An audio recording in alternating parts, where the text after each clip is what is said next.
Para muchos, obtener un empleo inicia con la búsqueda en los clasificados: estudios universitarios, experiencia laboral, cartas de recomendación y antecedentes. Lo más requerido, a cambio de sueldos mínimos. Sin embargo, para optar a un puesto en el estado de Guatemala, estos requisitos parecieran variar mucho de la realidad. En el caso del cargo del presidente y vicepresidente, los requisitos básicos en la Constitución, según el artículo 185, ser guatemaltecos de origen, mayor de 40 años y estar ejerciendo sus derechos civiles y políticos. Mientras que para diputados, según el artículo 162, ser guatemalteco de origen y estar ejerciendo sus derechos ciudadanos. Para algunos muestra deficiencias de la ley electoral, para otros esto ha causado la debilidad en los partidos al momento de elegir a sus candidatos. Es el rol de los partidos políticos y su obligación de convertirse en espacios e instituciones que faciliten la formación del ciudadano, la formación cívica y política del ciudadano, y asuman la responsabilidad de formar a sus cuadros políticos, y más a aquellos que están en puestos que puedan terminar siendo capitalizados como a puestos de elección a nivel nacional o departamental. Aunque el actual tribunal exige la constancia de finiquito como requisito y la demanda ciudadana en las calles ha generado una depuración indirecta, misma que se debería fortalecer con reformas a la ley electoral según los consultados, esto para valorar la trayectoria político-partidaria de sus integrantes. Que al menos tenga un mínimo de años en ejercicio, que tenga programas de formación política. La formación política es clave para recuperar principalmente los valores, que se pueda certificar si el candidato ha ejercido a lo interno del partido político diferentes funciones, diferentes roles y papeles que haya tenido. No obstante, la ciudadanía apela a evaluar el artículo 113 de la Constitución al momento de revisar sus expedientes, mismo que establece que para optar a un cargo público se debe ser idóneo, capaz y honrado, aunque tampoco existen mecanismos establecidos para evaluarlo en la propia ley.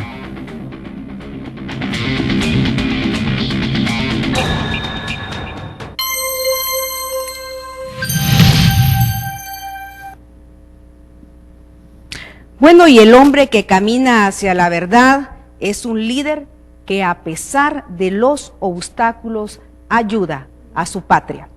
Para hablar sobre este tema de la idoneidad de los diferentes candidatos que van a ocupar puestos de funcionarios claves, tenemos con nosotros al licenciado Luis Linares. Él es investigador de ACIES en la especialidad de municipalismo, y al licenciado Jonathan Mencos, director general de ICEFI, Instituto Centroamericano de Estudios Fiscales. Gracias por estar con nosotros en esta noche. Gracias a usted, buenas noches. El tema de la corrupción ha sido uno de los más preocupantes en los últimos años, no digamos en los últimos meses. De hecho, hace algunos días la CICIG presentó lo que era el financiamiento de partidos políticos y de estas campañas políticas, con temas, decían algunos, que no es nada nuevo. Sin embargo, se ponían en el tapete, se ponían en la mesa, y él decía al final en sus conclusiones: es importante y necesario hacer las reformas a la ley de partidos políticos. Es necesario de alguna manera para mejorar la calidad de los políticos y de la clase política en el país. Él hacía mención, muchos de los candidatos a veces son patrocinados por ciertos sectores del país con tal de obtener beneficios para estos mismos sectores. Buenas noches, licenciado Mencos, ¿qué opina usted de esto? Bueno, muy buenas noches. En primer lugar, hay que reconocer, y el estudio de CICIG ya lo aclara, más de la o cerca de la mitad de los recursos que llegan a los partidos políticos llegan a través de elementos vinculados con la corrupción en el país. Eso quiere decir que prácticamente los ciudadanos sí estamos financiando las campañas electorales, lo único es que a través de la corrupción, de mecanismos ilícitos que terminan llevando al poder a políticos que tienen una agenda privada que seguir manteniendo adentro del gobierno. Eso en realidad en muchas naciones es parte de un debate sobre si el financiamiento público a los partidos políticos puede garantizar en alguna medida la idoneidad de los partidos y de quienes están adentro de estos partidos. En buena medida hay que decir que sí. Y efectivamente lo que estamos encontrando hoy por hoy es que son campañas abrumadoramente costosas, pero que en esencia, cuando le damos doble clic a la información, son planes de gobierno que prácticamente están vacíos. Si analizamos la agenda de promesas y de compromisos electorales que hay hoy en día, o si vemos los planes de gobierno, esos están plagados de fotografía, pero tienen muy pocos datos concretos sobre compromisos en materia de políticas públicas, de gobierno y de una posibilidad de generar cambios en una nación como la guatemalteca.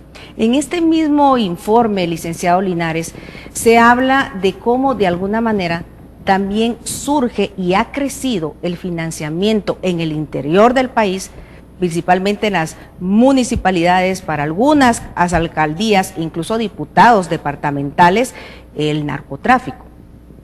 Sí, bueno, hay dinero ilícito y dinero lícito que persigue fines ilícitos, porque también puede haber una empresa formal, decente, digamos, con responsabilidad social, que también puede hacer aportes para una campaña con la finalidad, por aquello de que nadie regala nada, con la finalidad de obtener favores, de obtener decisiones favorables a sus intereses.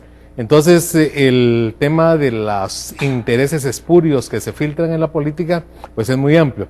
Pero en el caso de las municipalidades sí hay efectivamente, dado que el narcotráfico tiene una implantación mucho más local, pues hay más facilidad, es más permeable la política local, como sucede por ejemplo en México con los gobiernos estatales y los gobiernos municipales. Aquí en Guatemala han sido los gobiernos municipales los penetrados por los intereses y las componendas con dinero proveniente del narcotráfico, que prestan a los alcaldes también, y se los prestan con mucha facilidad a candidatos a alcaldes. Y también está la utilización del dinero público, porque si vemos una buena cantidad de alcaldías, de alcaldes, se reeligen y pasan durante los 4 años y vienen desde hace mucho tiempo, porque hay alcaldes con 4 o 5 periodos, vienen utilizando sistemáticamente los recursos de la municipalidad. O sea que la educación política también para la ciudadanía y para todo el país es importante, para de alguna manera esa participación que ustedes dicen y esa auditoría social de la que se está esperando. Nos vamos a un corte y regresamos con Mal. ¿Cuál es el candidato o qué características debe de llenar entonces un candidato a presidente, al binomio presidencial, para una diputación y por qué no para ser un alcalde de su localidad? Regresamos con este tema después de estos mensajes.